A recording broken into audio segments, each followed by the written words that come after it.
আসসালামু আলাইকুম everyone, welcome to Apsara's mini kitchen. আজকে আমি গুঁড়ো দুধ দিয়ে একদম সহজভাবে একটা ক্যারামেল পুডিং রেসিপি আপনাদের সঙ্গে শেয়ার করব। দুধ জাল দেওয়ার ঝামেলা ছাড়া একদম সহজভাবে পুডিংটি তৈরি করব। আশা করছি আজকের এই সহজ রেসিপিটি আপনাদের কাছে ভালো লাগবে।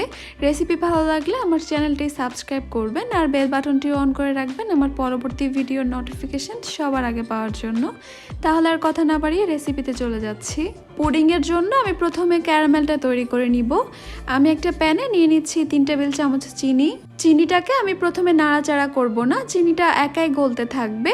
আর চিনিটা গলে গিয়ে যখন ক্যারামেলের কালার আসা শুরু করবে তখন আমি নাড়তে থাকবো। যখন ক্যারামেলের কালার আসা শুরু করবে তখন চুলার হিটটাকে মিডিয়ামে করে দিতে হবে। চুলার হিটটা বাড়িয়ে রাখলে ক্যারামেলটা পুড়ে যেতে পারে, আর ক্যারামেলটা পুড়ে গেলে পুডিংটা খেতে কিন্তু তিতা লাগবে। ক্যারামেলের যখন খুব সুন্দর একটা গোল্ডেন কালার চলে আসবে তখন আমি চুলাটাকে অফ করে দিব।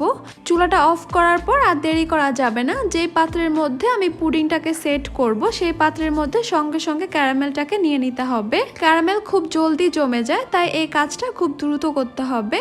আমি ক্যারামেলটাকে ঘুরিয়ে ঘুরিয়ে মোল্ডের চারপাশে ছড়িয়ে নিচ্ছি। এরপর একটা সাইডে এই মোল্ডটাকে সরিয়ে রাখবো ক্যারামেলটা ভালোভাবে সেট হয়ে যাওয়ার জন্য। এবার আমি একটা মিক্সিং বোলে নিয়ে নিচ্ছি একটা রুম টেম্পারেচারে থাকা ডিম। ডিমটা যদি ফ্রিজে থাকে তাহলে 30 মিনিট আগে ফ্রিজ থেকে বের করে নর্মাল টেম্পারেচারে এনে নিতে হবে। দিয়ে দিচ্ছি এখানে 1/4 কাপ চিনি। চিনিটা আপনারা আপনাদের টেস্ট অনুযায়ী বাড়িয়ে কমিয়ে অ্যাডজাস্ট করে নেবেন।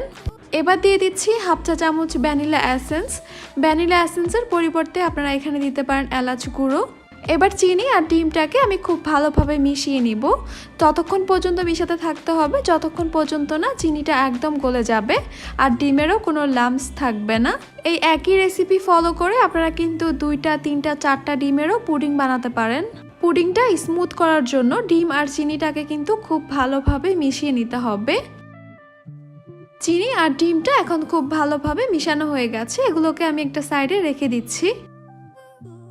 এখন আমি একটা জাগে নিয়ে নিচ্ছি 1.5 কাপ কুসুম গরম পানি। এখন আমি এখানে নিয়ে নিচ্ছি 1 কাপ গুঁড়ো দুধ। ডিমের পরিমাণ যদি আপনারা বাড়িয়ে নেন তাহলে পানি আর গুঁড়ো দুধের পরিমাণটাও বাড়িয়ে নিতে হবে। এখন আমি গুঁড়ো দুধটাকে পানির সঙ্গে খুব ভালোভাবে মিশিয়ে নিচ্ছি যেন গুঁড়ো দুধের কোনো লাম্পস না থাকে। গুঁড়ো দুধের পরিবর্তে কিন্তু আপনারা যে কোনো লিকুইড দুধকে জাল করে ঘন করে তারপর ঠান্ডা করে নিতে পারেন। ভালোভাবে মিশিয়ে নেওয়ার পর এখন আমি ডিমের মিশ্রণটা এখানে দিয়ে দিচ্ছি। আবারও সব কিছুকে একসঙ্গে খুব ভালোভাবে মিশিয়ে নিতে হবে। এবার এই পুডিংয়ের মিশ্রণটাকে আমি ছাঁকনিতে ছেঁকে মোল্ডের মধ্যে নিয়ে নিব। ছাঁকনিতে ছেঁকে নিলে ডিমের যদি কোনো লাম্পস থাকে বা গুঁড়ো দুধের যদি কোনো লাম্পস থাকে সেগুলো ছাঁকনির মধ্যে থেকে যাবে। পুডিংটাকে স্মুথ করার জন্য কিন্তু অবশ্যই পুডিংয়ের এই মিশ্রণটাকে ছেঁকে নিতে হবে। পুডিংয়ের মোল্ডটার মধ্যে যদি কোনো ঢাকনা থাকে সেই ঢাকনা দিয়ে ঢেকে দিতে হবে। আমি একটা ফয়েল পেপার দিয়ে পুডিংয়ের মোল্ডটাকে খুব ভালোভাবে ঢেকে দিচ্ছি। এতে করে ভাপের পানিটা পুডিংয়ের মধ্যে যেতে পারবে না। পুডিংটা আমি তৈরি করব চুলায়। আমি একটা প্যানের মধ্যে একটা স্ট্যান্ড বসিয়ে দিয়েছি। এরপর এখানে দিয়ে দিচ্ছি 2 কাপ পানি। পুডিংয়ের মোল্ডটাকে আমি এই স্ট্যান্ডের উপরে বসিয়ে দিচ্ছি।